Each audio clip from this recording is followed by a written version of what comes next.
फिर वह नाव पर चढ़कर पार गया और अपने नगर में आया।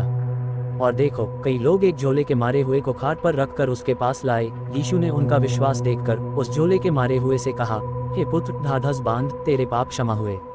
और देखो, कई शास्त्रियों ने सोचा कि यह तो परमेश्वर की निंदा करता है। यीशु ने उनके मन की बातें मालूम करके कहा कि तुम लोग अपने अपने मन में बुरा विचार क्यों कर रहे हो। सहज क्या है, ये कहना कि तेरे पाप क्षमा हुए, या ये कहना कि उठ और चल फिर? परंतु इसलिए कि तुम जान लो कि मनुष्य के पुत्र को पृथ्वी पर पाप क्षमा करने का अधिकार है। उसने झोले के मारे हुए से कहा, उठ, अपनी खाट उठा और अपने घर चला जा। वह उठकर अपने घर चला गया। लोग ये देखकर डर गए और परमेश्वर की महिमा करने लगे जिसने मनुष्यों को ऐसा अधिकार दिया है। वहां से आगे बढ़कर यीशु ने मत्ती नाम एक मनुष्य को महसूल की चौकी पर बैठे देखा और उससे कहा, मेरे पीछे हो ले। वह उठकर उसके पीछे हो लिया।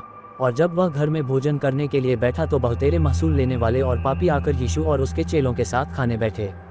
ये देखकर फरीसियों ने उसके चेलों से कहा, तुम्हारा गुरु महसूल लेने वालों और पापियों के साथ क्यों खाता है? उसने ये सुनकर उनसे कहा, वैद्य भले चंगों को नहीं परंतु बीमारों को अवश्य है।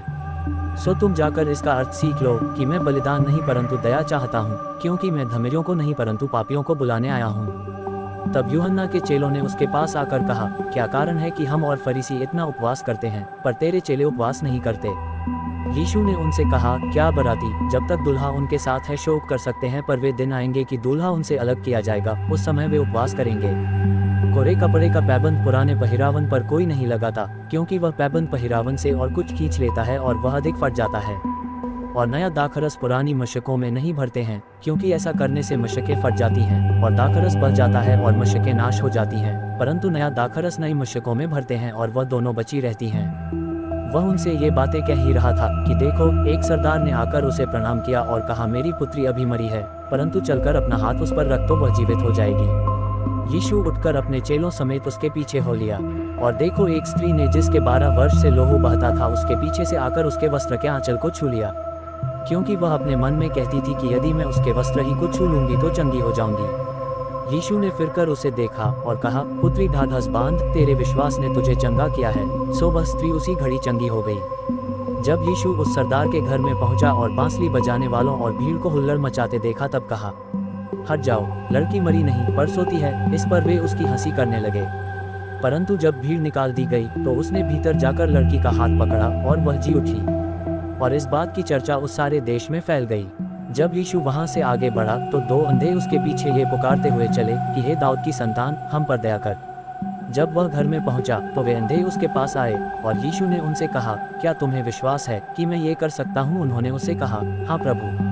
तब उसने उनकी आंखें छूकर कहा, तुम्हारे विश्वास के अनुसार तुम्हारे लिए हो।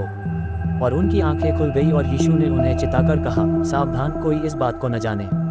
पर उन्होंने निकलकर सारे देश में उसका यश फैला दिया। जब वे बाहर जा रहे थे तो देखो, लोग एक गूंगे को जिसमें दुष्टात्मा थी उसके पास लाए। और जब दुष्टात्मा निकाल दी गई तो गूंगा बोलने लगा और भीड़ ने अचंभा करके कहा कि इसराइल में ऐसा कभी नहीं देखा गया। परंतु फरीसियों ने कहा, ये तो दुष्टात्माओं के सरदार की सहायता से दुष्टात्माओं को निकालता है। और यीशु सब नगरों और गांवों में फिरता रहा और उनकी सभाओं में उपदेश करता और राज्य का सुसमाचार प्रचार करता और हर प्रकार की बीमारी और दुर्बलता को दूर करता रहा। जब उसने भीड़ को देखा तो उसको लोगों पर तरस आया, क्योंकि वे उन भीड़ों की नहीं जिनका कोई रखवाला न हो, व्याकुल और भटके हुए से थे। तब उसने अपने चेलों से कहा, पक्के खेत तो बहुत हैं पर मजदूर थोड़े हैं। इसलिए खेत के स्वामी से विनती करो कि वह अपने खेत काटने के लिए मजदूर भेज दे।